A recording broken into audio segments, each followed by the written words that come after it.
The story you are about to hear is true. Only the names have been changed to protect the innocent. Fatima Cigarettes, best of all long cigarettes, brings you Dragnet.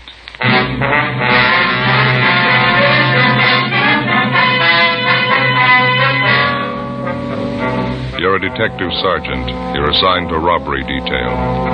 A doctor is severely beaten, robbed, and left in critical condition.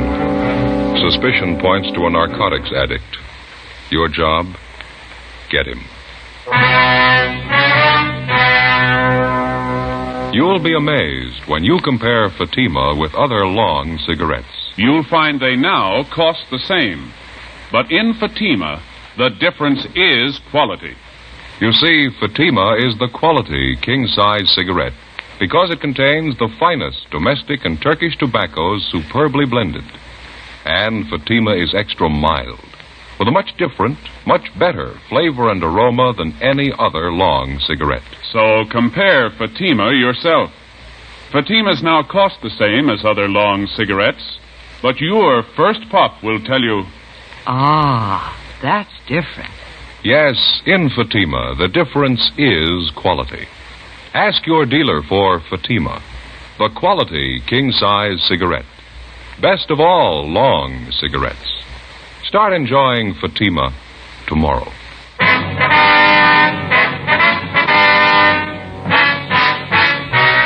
Dragnet, the documented drama of an actual crime. For the next 30 minutes, in cooperation with the Los Angeles Police Department, you will travel step by step on the side of the law through an actual case transcribed from official police files. From beginning to end, from crime to punishment, Dragnet is the story of your police force in action.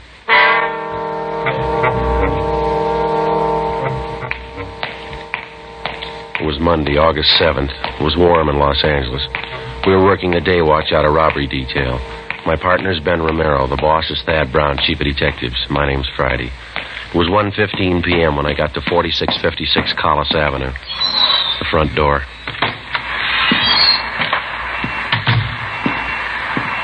Is that you, Joseph? Yeah, Ma, it's me. I didn't expect you so soon. Well, I'm off for lunch, and Ben and I were in the neighborhood, so... Oh, well, I'll get the telegram. Thank you. I must say I'm glad you could get home. Telegrams always make me nervous. Nobody ever sends a telegram unless it's important here, so... Thank you. Yes, they do, Ma. Some people send wires to invite you to lunch or to a reception or something like that. Is that so? Sure. You've just forgotten, haven't you? I've gotten them before like that. Oh, it's no way to do, anyhow. Why not? People always associate frightening things with telegrams. Well, aren't you going to open it? Oh, yeah, sure. You know, if you were worried you could open it, Ma, it'd been all right. Well, you know I never open anything addressed to you, Joseph. Anything important? It's from Belmont, my old high school. Oh, yeah. They want me to come up next week. They're having some sort of assembly up there. Want me to talk to the student body. Oh, that's nice. You going to go? Yeah, I think I better, don't you? I'll have to clear it through Captain Sheldon, though. I think it's awfully nice for them to remember you.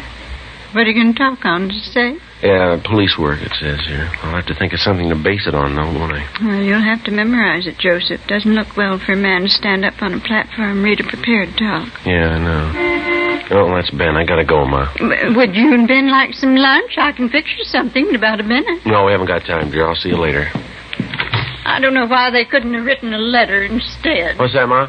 I said they could have written you a letter. Besides, it's much cheaper than a telegram. Yeah, Ma. I'll see you later. Bye, Joseph. Bye.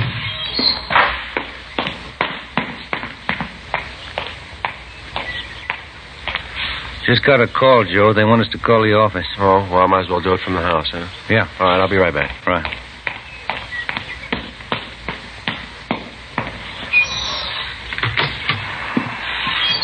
It's just me again, Ma. Came back to use the phone. You're all right, Joseph.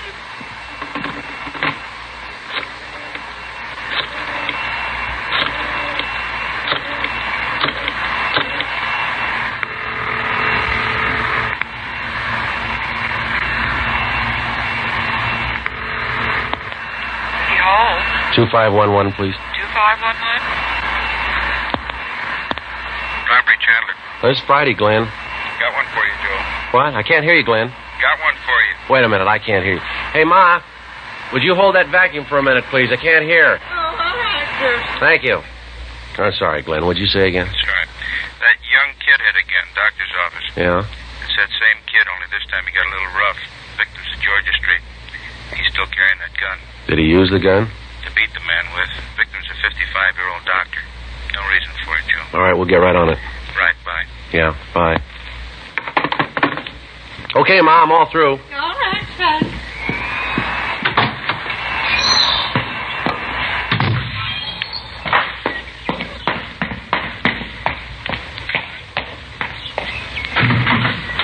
Anything? Yeah.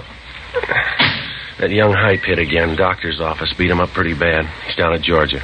Great combination, isn't it, Joe? What's that? Arm full of narcotics and a loaded gun.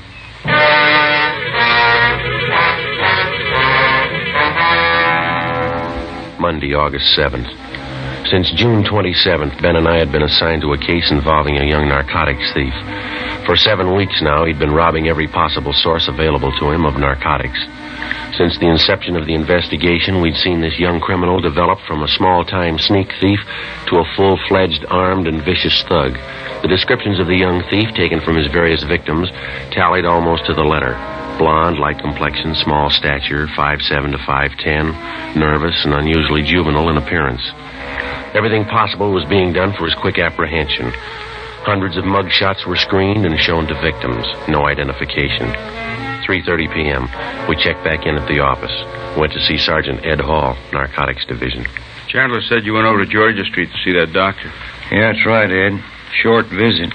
Poor guy. Pretty bad, huh? Well, the guy's really a mess. Kid must have worked overtime on him. And what's his condition? Still critical when we left. They wouldn't let us stay long. We got a description. It's the same kid. The doctor's name was Gannon, huh? 55 years old. Yeah, pistol whipped him. Knocked out 7 of his teeth, fractured his jaw. Doctor was wearing glasses. They don't know if he'll see out of his right eye anymore. Well, this puts Junior in the big leagues now. Yeah, it sure does. We got out a supplementary all points on him. Here's a list of the junk that he got. It's quite a haul here. Yeah. Morphine, quarter grain, 30 vials. 5 vials, half grain codeine. Dolphine, quarter grain, 6 vials. Yeah, he did all right. Long list here. We got that from the nurse. She was out to lunch when it happened. It's a small office out there, and the doctor closes up at noon. Nurse goes out to lunch, and he eats in the office. That's when the kid got to him. He knew when to hit, didn't he? Yeah.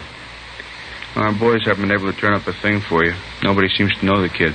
Well, the amount of stuff he hauled out of that doctor's office, something ought to show, shouldn't it? Should, yeah, with a haul like that. You got anything at all to work on? Yeah, that car that was used on the job. Still got it staked out. We just picked this up from the report counter. Yeah. Uh-huh. Car was reported stolen 2 hours after the robbery. It's a little bit of a break, huh? The report was taken out at the Wilshire station. Mrs. Irving Adams states that her husband had notified her that the car was stolen from him while he was at work today. Said he always parks it out in front on the street. We haven't checked it out yet. We figured it was a good place to start, maybe. Wait a minute. What'd you say that name was? Irving Adams.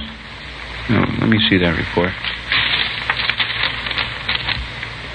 Well, this Adams is a user. He's up in county now, waiting trial. Are you sure about that? Yeah, Walker and I picked him up. I just talked to Adams up in the county jail this morning. How long's he been in? Let's see. It was last Tuesday, July 30th. The car couldn't have been stolen from Adams today if he's been in jail for a week. Well, there's one guy can figure it out for you. Adams. 4:05 p.m. We went up to the 10th floor of the county jail, the interview room. We talked to Irving Adams for an hour. He said he wanted to cooperate, but he couldn't explain his wife's action in reporting the car stolen from him. He kept repeating that he knew his wife was not involved in anything, that she was innocent of any complicity in the case of the youthful gunman. He could give us no information on anyone fitting the gunman's description. He insisted that the entire matter was a mistake and that his wife could clear everything up if we just talked to her. 5:20 p.m. Ben and I drove out to 239 West 92nd Street, the Adams residence. It was a small white bungalow trimmed in red. The front lawn needed cutting and care. There were 4 bottles of soured milk on the front porch, along with several old newspapers. The front blinds were down, and although it was still early, the front porch light was burning. The other homes in the neighborhood appeared to be neat and well kept. The screen door was ajar and supported by one rusty hinge. 5:21 p.m. Looks like nobody's home. Well, let's give it a try, huh? Give me a minute, I'll cover the back. Right.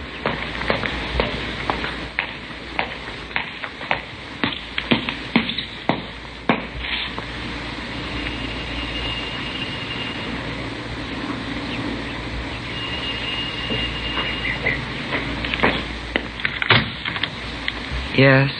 Police officer, my name's Friday. You're Mrs. Irving Adams? Yes, that's right. Well, I'd like to talk to you about your stolen car. Have you found it? Well, yes, we have. Can I come in? Place is in such a mess. Can't we talk here? Well, if you don't mind, I'd rather come inside. All right. Don't look at the house. I've been kind of sick. Haven't felt much like cleaning up. All right. You alone here, are you? Right now, my husband's at work. Mm-hmm. Mind if I go through the house? You mean search it? You got a warrant? No, I just want to go to the back door. What for? Well, my partner's around back there. This the way to the back door here? That's right. This it? It's locked. Keys in the door. Hey, Ben? Yeah, everything all right? Yeah, fine. Is he a police officer, too? Yeah, that's right. This all there is to the house here? What do you mean? Well, just these 3 rooms here. Yes, that's all.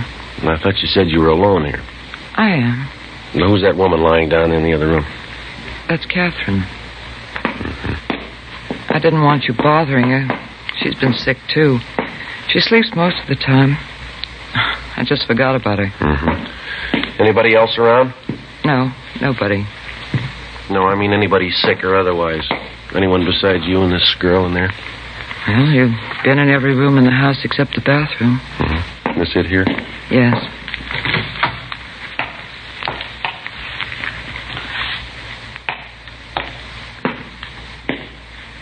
Okay. I don't understand all this. I reported my car stolen, and you come out here and search my house.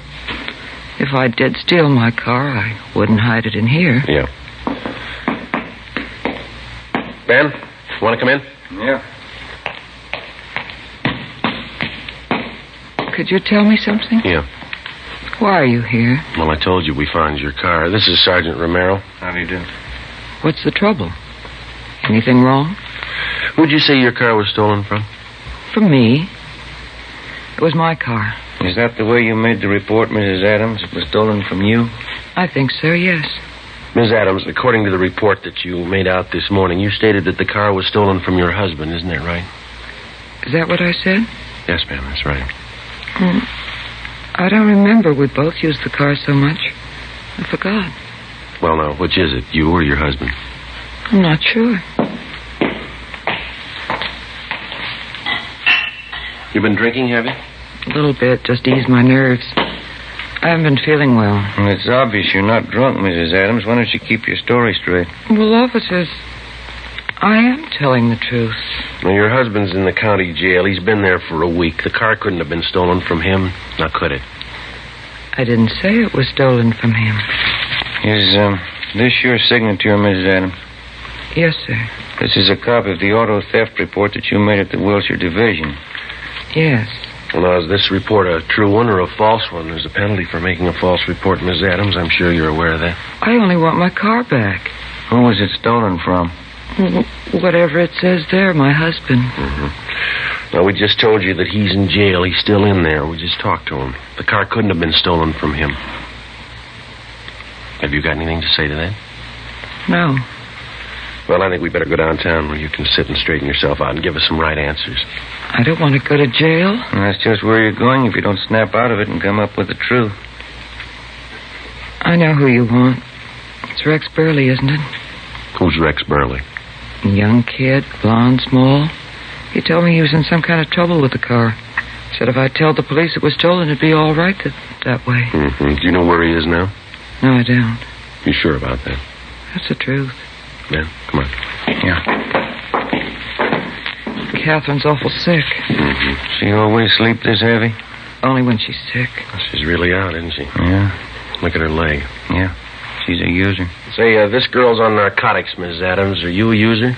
No, I'm not. I don't know where Catherine gets it. How about Rex Burley? He's on it, too. Maybe she gets it from him. Is there any stuff in the house now? Not that I know of. You want to tell us where Rex Burley is? I don't know. He called here about an hour ago. Catherine talked to him. Mm-hmm. Did he tell her where he was? Yes, he did. She wrote it down on a piece of paper. Where's that paper? Under her pillow.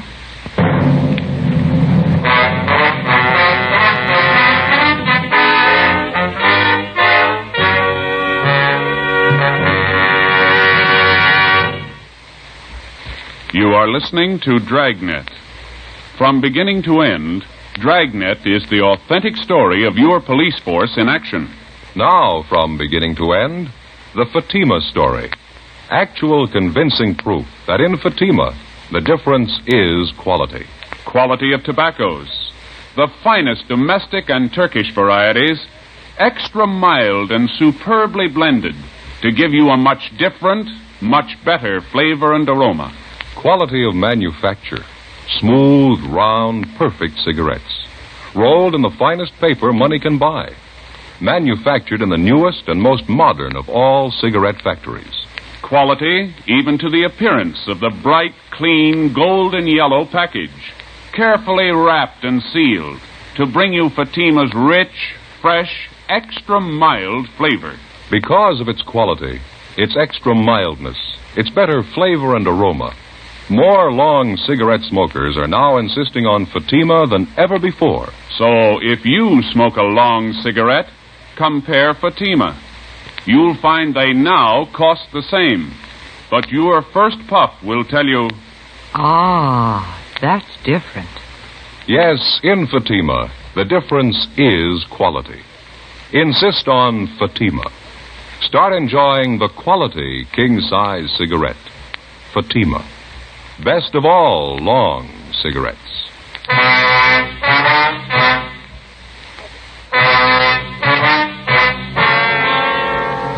Monday, August 7th, 6:30 p.m. The young girl who was identified as Catherine Dorrance was awakened, and she produced Rex Burley's address. She stated that she'd known him for the past year. She had just graduated from high school and gave her age as 18. In talking further with both Iris Adams and Catherine Dorrance, we found that the description of Rex Burley checked out with that given us from the suspect's victims. They both stated that, as far as they knew, it was his true name, that he had no friends or associates known to them.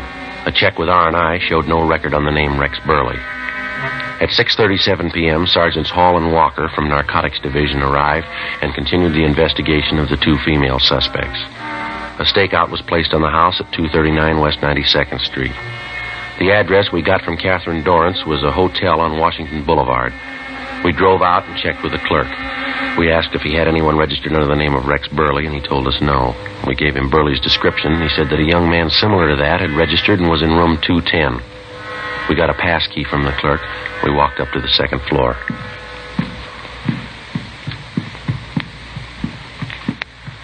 This is it. Lights on under the door. Yeah. Careful, huh? Yeah. Who is it? Open up. We want to talk to you. What about? Is the key in the door? Yeah, pass key's no good. All right, come on. Open up. Police officers. Isn't gonna open. All right. Let's hit it. Again. Once more. Yep. Windows open. Up the fire escape, Joe. Police officers, hold it up. Watch it. You all right? Yeah. All right, come on. Let's go. All right, hold it up there. He doesn't want to stop. He's over the side, under the roof. All right, come on.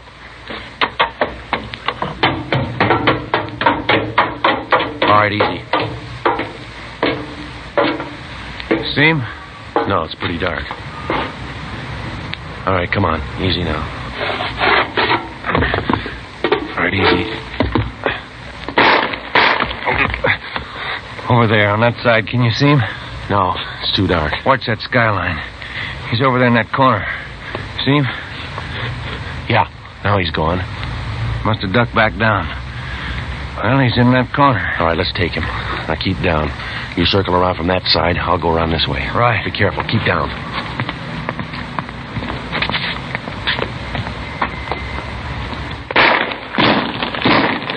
Don't you!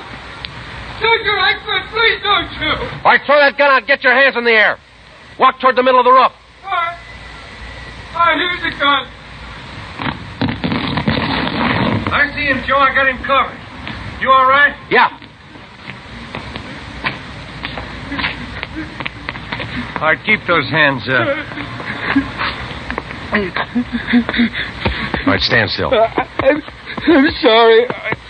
I'm sorry. All right, get your hands behind you. Ben? Let's go, Burley. I didn't mean to do it. I was wrong. I know I was wrong. Should have thought about that a long time ago. How old are you, Burley? 20? You're living pretty high, aren't you? I had to have this stuff. I needed it. How else could I get it? I didn't have the money to buy it. You didn't have to get started on it. Come on, let's go. I didn't want to get started. All of a sudden, I was just on it. I couldn't do anything about it. You don't understand. There was just somebody else to explain it to. There is, but they won't understand it either.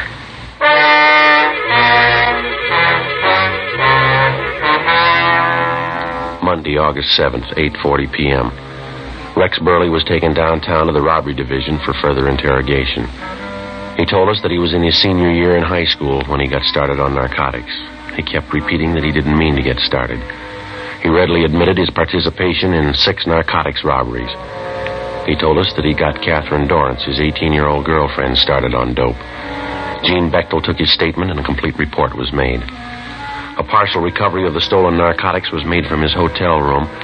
The remainder had been found at Irving Adams' residence on 92nd Street. Both female suspects, Iris Adams and Catherine Dorrance, were filed on for violation of the State Narcotics Act. A show-up was scheduled for August 8th to allow a positive identification from Rex Burley's victims. We received word from Georgia Street that Dr. Gannon's condition was improved. The suspect was transported to the main jail where he was booked. It was 10:38 p.m. when I got to 1456 Collis Avenue, the front door.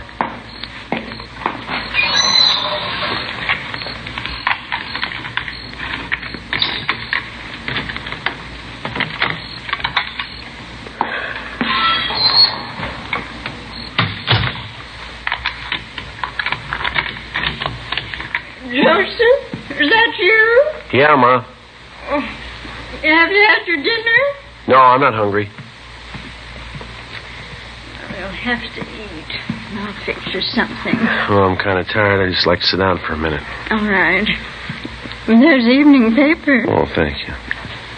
Well, what'd you do to the sleeve of your coat? Oh, where?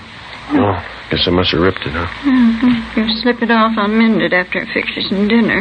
Well, why don't you sit down and work on it now if you want to? I've got something I'd kind of like to go over with you. Mm-hmm. All right. You remember that telegram from Belmont this morning? Yeah, your old high school. Mm-hmm. Well, I think I got an idea for a speech, maybe.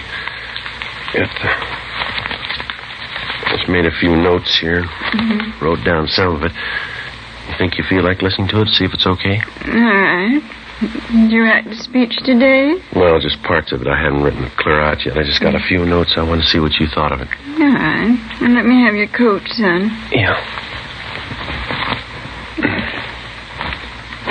There you go. Thank you. Now, let's hear you talk. Well, remember, it's not written down yet. It's just kind of hit and miss as I go along. But I think I can get the thought across, and then I'll put it all down on paper. All right. Mr. Fisher, that's the principal up there. You know. Yes. Mr. Fisher, members of the faculty and students.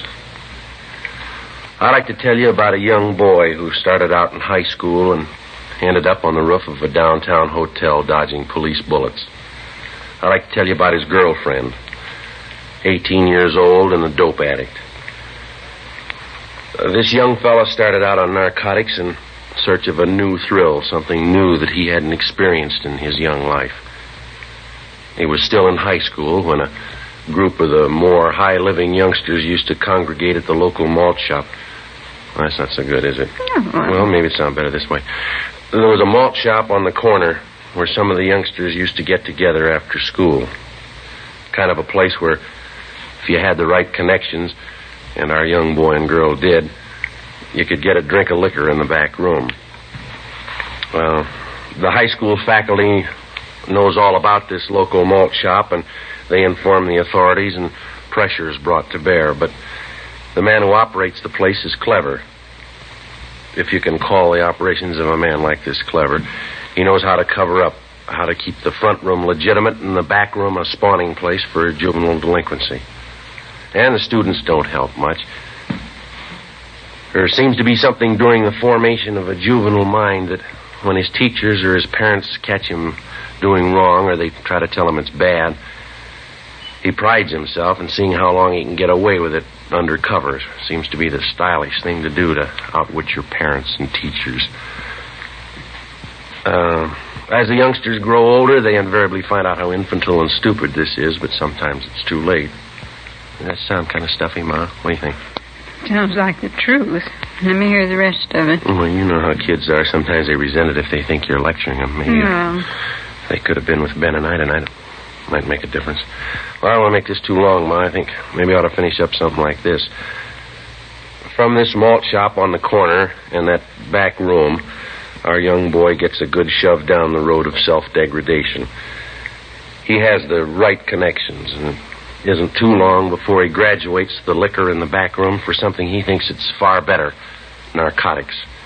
He's heard that, unlike liquor, you can't smell it on his breath. And he's a real veteran now. He has hangovers. He's heard that narcotics doesn't leave you with a hangover. So it doesn't take too long before, in police parlance, he's hooked.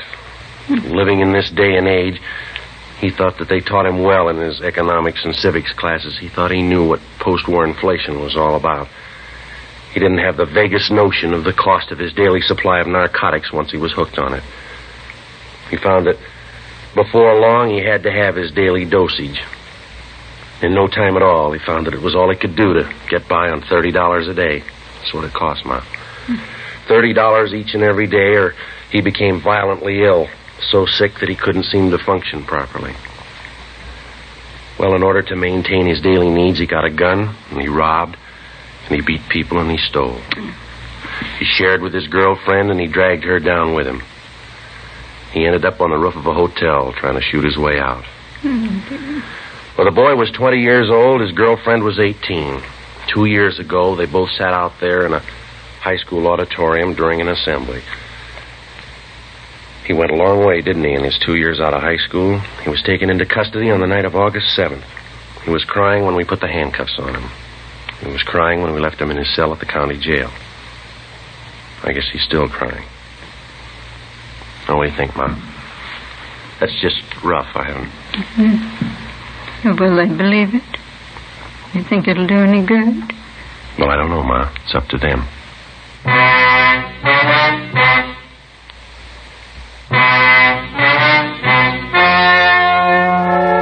The story you have just heard was true. Only the names were changed to protect the innocent. On November 9th, trial was held in Superior Court, Department 83, City and County of Los Angeles, State of California. In a moment, the results of that trial. And now, here is our star, Jack Webb. Thank you. Friends, there are many cases on record of two people, not related, looking so much alike it's hard to tell them apart. A quick check of fingerprints, however, easily proves who's who. Now, at first sight, you could just as easily be fooled by king-size cigarettes. If you were to place a Fatima and any other king-size cigarette side by side, you'd find they look identical. But believe me, there's a real difference. In Fatima, that difference is quality. Quality that gives you extra mildness, a much better flavor and aroma. Compare Fatima with any king-size cigarette. The size is the same, now the price is the same. But in Fatima, the difference is quality. Buy a pack tomorrow.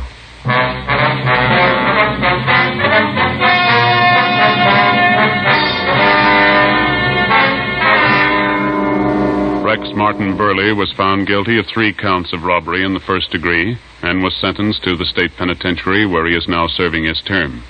First-degree robbery is punishable by imprisonment from 5 years to life. The Federal Civil Defense Administration will send you an air raid instruction sheet if you will write the Superintendent of Documents, Washington, D.C., enclosing 5 cents in coin or stamps. You have just heard Dragnet, a series of authentic cases from official files. Technical advice comes from the Office of Chief of Police W.H. Parker, Los Angeles Police Department. Fatima Cigarettes, best of all long cigarettes, has brought you Dragnet, portions transcribed from Los Angeles. Stay tuned for Counter Spy, next over many NBC stations.